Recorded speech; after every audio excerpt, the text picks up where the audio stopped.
नमस्कार. कौल कवितेचा आजच्या या 8व्या भागामध्ये मी राहुल वेदपाठक आपल्या सर्वांचे मनपूर्वक आभार व्यक्त करतो.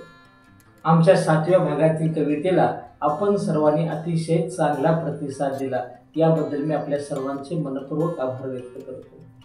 आपल्या सर्वांच्या कमेंट्स आम्हाला प्रेरणादायी ठरतायत आणि या प्रेरणेतून आम्ही नवनवीन कविता आपल्या समोर सादर करतोय. आज ही 8व्या भागामध्ये मी आपल्या समोर एक नवीन प्रेमकविता घेऊन आला आहे. या प्रेमकवितेचे शीर्षक आहे कर्णफुले. कर्णफुले ही कविता माझ्या कर्णफुले या काव्यसंग्रहातील आहे.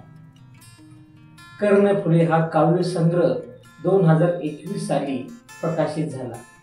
या काव्यसंग्रहाच्या माध्यमातून मी एकूण 65 ते 70 कविता आपल्या समोर या कर्णफुले या काव्यसंग्रहातून मांडल्या आणि त्या काव्यसंग्रहालाही आपण सर्वांनी अतिशय चांगला प्रतिसाद दिला. आजच्या या कवितेचे शीर्षक आहे कर्णफुले.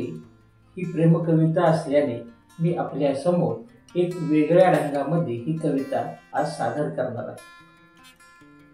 पाहिले जवळून तुला, पाहिले जवळून तुला, तूही मला पाहिले, तुझ्या कान्हातली कर्णफुले माझ्या डोळ्यातच राहिले. तुझ्या डोळ्यातले नयन बिंदू शुक्राकार रेखीव भुयात कोरले, तुझे हे दिव्य रूप मी खिडकीच्या झुरोक्यातून पाहिले. असे वाटे जीवा तू रोज रोज यावी, परिहून सुंदर तुझी काया क्षणाक्षणा मला दिसावी. तू समोरून येतेस तेव्हा मी तुला पाहतच राहतो, तुझ्या सौंदर्याच्या सागरात मी बुडूनच जातो.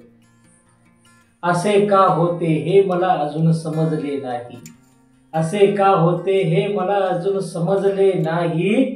बरेच दिवस झाले तुझे शब्द माझ्या शब्दाला भिडले नाही, बरेच दिवस झाले तुझे शब्द माझ्या शब्दाला भिडले नाही.